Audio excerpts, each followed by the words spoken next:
Kasama na mga extortion, involvement sa illegal drugs. And drug-infested shanties of the Philippine archipelago have been turned into a drug. Arestado ang 5 drug suspect sa buy-bust operation sa Barangay Kaingin, Bacoor, Cavite, pasado alas 3 kaninang madaling araw. Huli sa akto ang suspect matapos magbenta ng isang maliit na sachet ng hinihinalang shabu sa pulis na nagpanggap na buyer.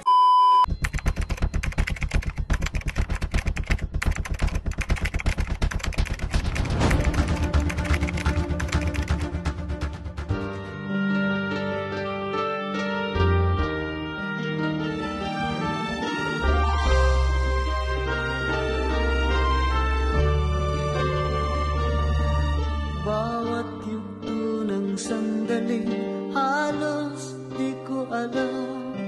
Naglalakbay ang diwa sa ligayang nakamtan.